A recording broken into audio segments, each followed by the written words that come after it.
Hey everybody, RHINO here, the world's strongest pro bodybuilder, and this is the Power Project. That's right, I'm taking over for Mark Bell, and what better way to take over for the fattest head in the world than to talk about the fattest people in the world. But first, a word from my sponsor, that's me, and my cooler, the world's only cooler. It holds a gallon of ice water and holds 2 shaker bottles inside. So you can keep your pre and post-workout drinks all together inside one ice-cold container. Professor Stephen McGarvey is an epidemiologist out of Brown University, and he's been studying the obesity epidemic on the Samoan Islands for over 2 decades. What happened in Samoa is quickly happening to the rest of the world, and there is no cure for the problem. My wife grew up in a small village in one of the remote British-ruled Samoan Islands, in a town called Savaii. Her parents and her 12 brothers and sisters all slept in a 4-post hut with a thatched grass roof with banana leaves for blinds. They had a dirt floor over which they laid down reed mats to sleep. And they had a giant mosquito net that suspended down from the ceiling with a rope and covered the whole family at night. But it didn't keep the mosquitoes out, nor did it prevent the rats from biting their toes as they slept. They had no electricity or running water, and a dirty stream nearby provided water for them to drink. The bathroom was a hole dug in the ground covered by a box.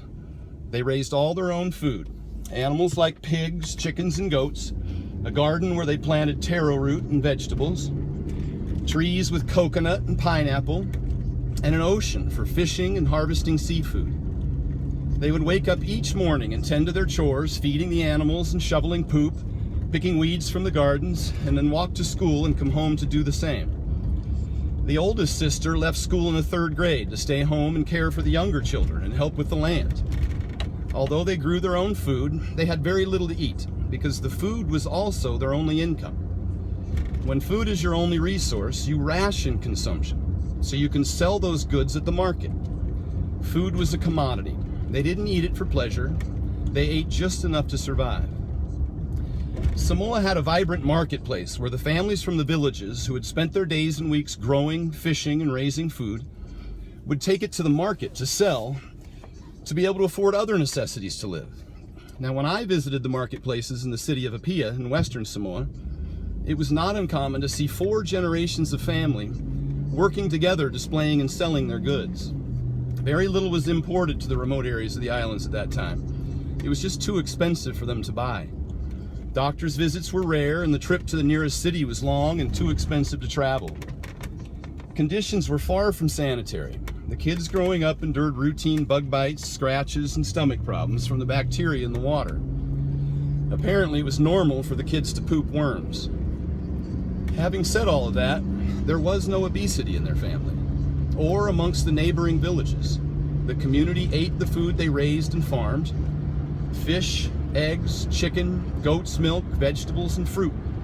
There were no processed foods, no sugar, no flour, no vegetable oils, no trans fats, and they were all very active people. My wife's the healthiest person I've ever known. She rarely gets a cold, and if she does, it's gone in a day. She's never had a cavity, and her dentist is always commenting how strong and healthy her teeth and gums are. As a side note, I read a study recently that said kids raised on farms have better immune systems and suffer fewer of the common maladies such as colds, infections, and asthma as those raised in the city. The conclusion being drawn was that the exposure to the larger variety of bacteria growing up created a stronger immune system. So stop following your kids around with bleach wipes. Now, when my wife was 10 years old, their whole family moved to American Samoa. They lived much the same way, except they were working the land for another family that owned the farm. Food was still rationed as a commodity. Living conditions were the same for their family, and commerce was still a combination of barter and sale at the local marketplace. One of her brothers and his 7 children still live very much the same today as they did growing up, in a 4-post hut with a dirt floor and an outhouse. I visited her brother and his family in American Samoa, and we sat on the dirt floor and on top of the reed mats they used for sleeping, and all the children spoke about coming to America someday. The main difference between American Samoa at the time was the existence of a wealthier families and a class of elite religious leaders and politicians. There was also the availability of cheap imported foods, such as mayonnaise and vegetable oils for frying and flour and sugar for baking, as well as many processed foods. It became more difficult to sell much of the foods that they raised on the island, and those foods realized smaller returns as a result of competing with cheaper imports. The other difference was obesity. The wealthy families and their kids who could afford the cheap, imported, high-calorie processed foods were largely obese. Unfortunately, within that isolated island community, obesity was viewed as a sign of wealth. It was revered and it was aspired towards. It's important to understand something about obesity trends worldwide and follow along, because an interesting dynamic occurred in American Samoa, causing a perfect storm, if you will, that contributed them to be the fattest population on the planet. And don't take offense to my using the term fat. I realize it carries a negative connotation as a physical descriptor, whereas obesity is more of a medical term. I mean no disrespect. This is a very serious problem. Obesity worldwide shares a common theme.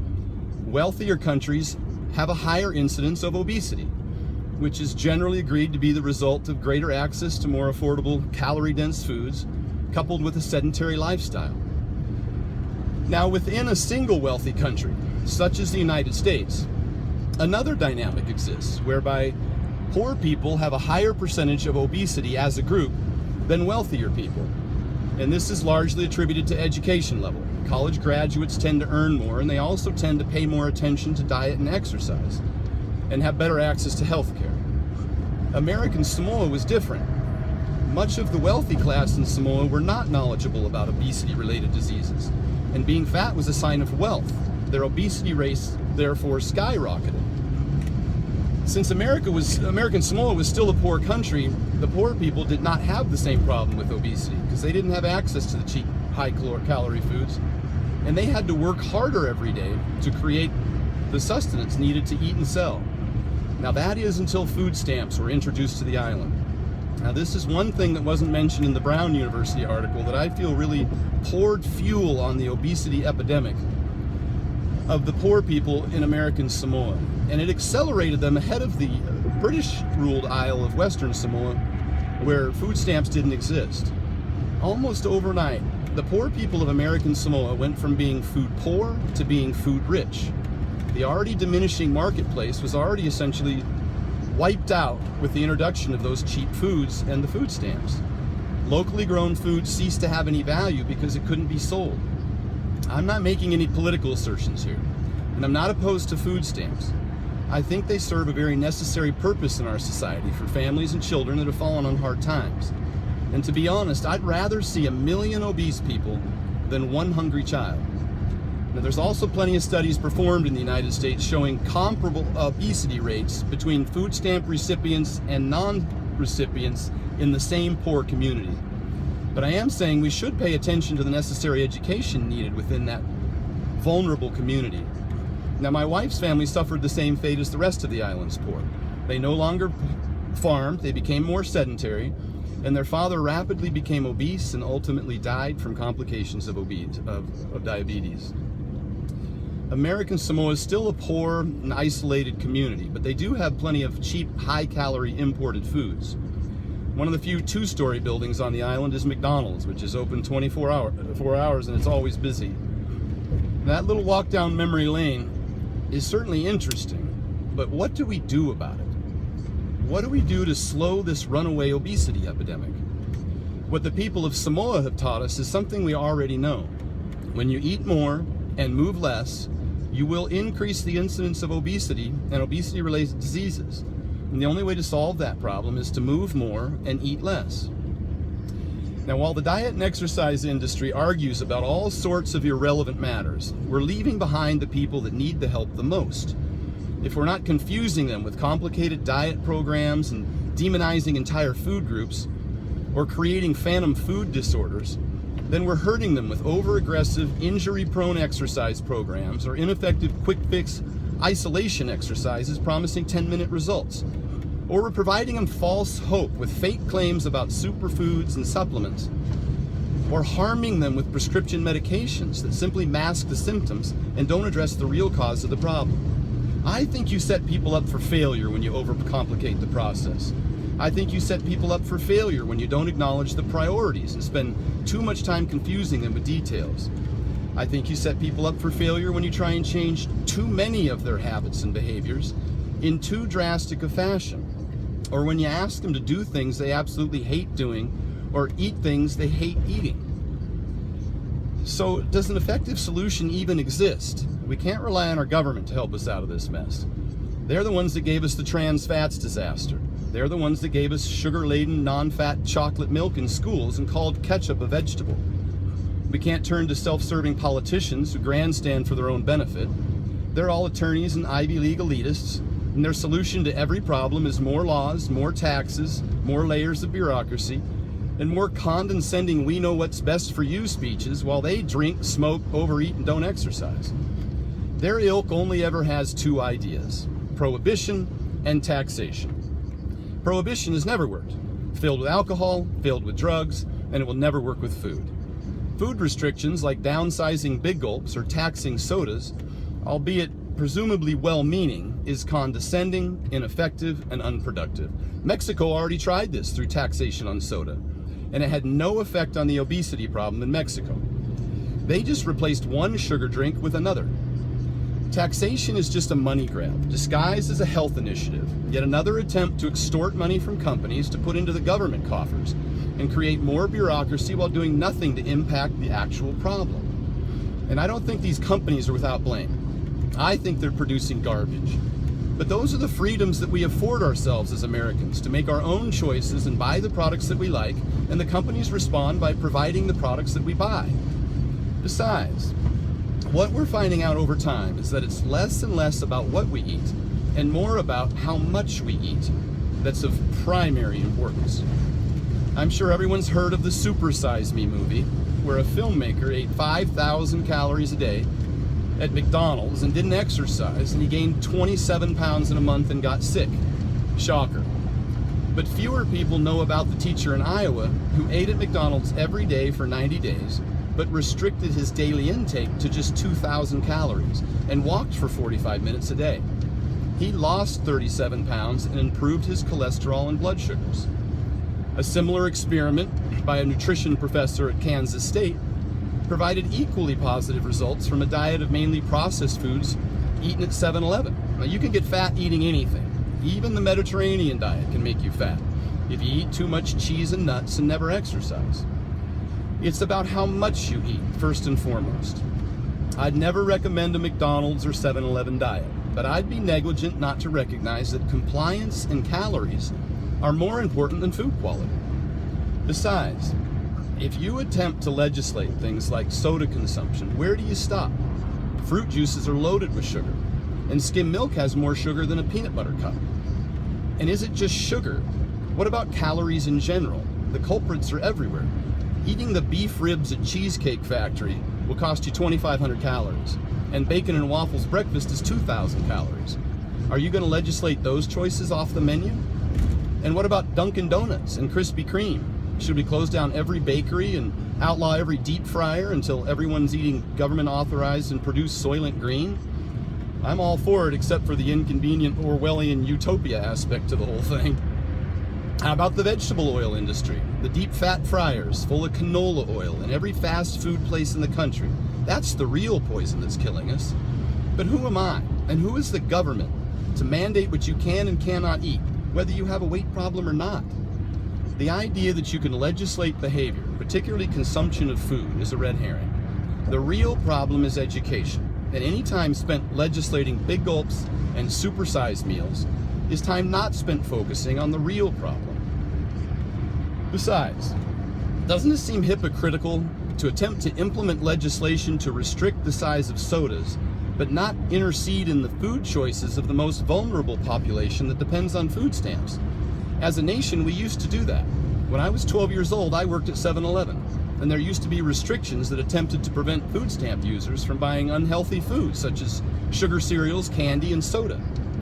But that was deemed to be an overreach of individual rights, not because politicians don't like to overreach, but because they receive millions of dollars in campaign contributions from the companies that were selling this garbage. Once again, we're back to education. We're back to informing people about the health risks of obesity and the need to watch their total caloric intake. Move more and eat less. Everybody still wants to play pin the tail on the donkey and start a war. But before you wage a war, you have to declare an enemy. Unfortunately, in the war on obesity, the enemy is also the victim. You're at war with yourself. The source of the problem is also the only solution. Now, Americanization is not about McDonald's or Coca-Cola. Americanization is about wealth and excess. It's about convenience and comfort. It's about eating more and moving less. That's the challenge that lies ahead. It's far more complex than food. It's about changing behavior. Our responsibility as part of this health and fitness industry is to help educate and motivate those that struggle with obesity. The desire to feel better and live longer. Nobody wants to be shamed or judged or patronized, and many obese people avoid seeking help for fear of being made to feel stupid or looked down upon. Most people fail not because their diet and exercise program doesn't work. The fact is, most diet and exercise programs work when they're strictly adhered to. Now, most people fail due to lack of compliance. They simply stop adhering to the program. They stop exercising and start eating more calories. People always ask me, what's the best exercise? And my answer is always the same, the one you'll do. And people always ask me, what's the best diet? And my answer is always the same, the one you'll follow. I prefer to ask people what exercises they enjoy doing and what foods they like to eat, when they like to eat, where they like to eat, and then simply design a diet and exercise program that includes their choices and just help keep track of compliance and results. It's a calorie equation at the end of the day. I know certain foods fill you up for longer, and others have more calories and are easier to eat in excess. But we have to start somewhere, and that somewhere is with the priorities. The first most important thing is to create a caloric deficit, ideally with a combination of calorie restriction and exercise. Now, when it comes to exercise, I know certain exercises burn more calories than others, but they only burn those calories if you're actually doing the exercise. And if you hate going to the gym, that's a terrible program to design for someone.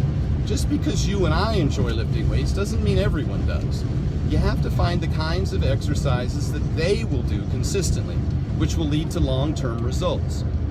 I don't think the most successful trainers for the obese population are those that know the most about diet, such as a dietitian, or the most about exercise, such as an exercise science major. I think the most successful trainers are those that can create and motivate and inspire. The ones that can make sustainable lifestyle changes to ensure compliance and consistency. Good trainers are like good parents or good teachers. They're the ones that always stay a step ahead so the kids don't become stagnant. They stay interested and motivated and continue to grow and develop and achieve their goals. Personal trainers like to talk about all the professional athletes that they've trained, and they wear it as a badge of honor when one of those athletes succeed. But the fact is, those are the easiest people to train. Those are the genetically more gifted people. Those are the people that are already motivated. They're already more disciplined and consistent. Training athletes is easy by comparison. Now, it's not that losing weight is difficult in the sense that calculus or organic chemistry may be difficult. The recipe is simple. Move more, eat less. The process is made to be way overcomplicated by those in the industry trying to sell shit. The real challenge is compliance. Now, don't get me wrong, losing weight will hurt, for lack of a better word. Not because it requires eating anything horrible or doing any painful exercises, but because it will absolutely require you to be hungry.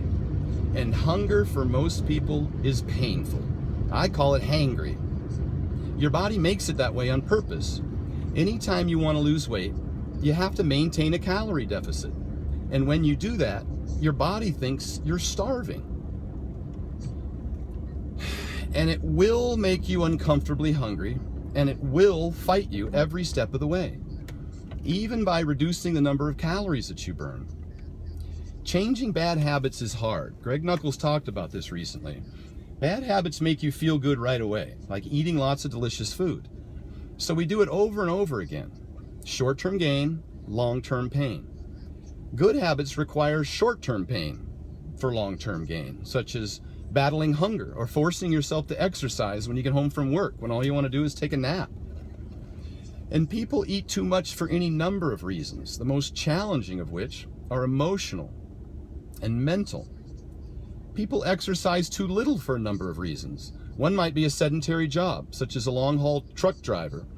And while it's not an excuse, we certainly have to recognize that some people have to jump over higher hurdles, and some people have to work harder and suffer more to achieve their goals.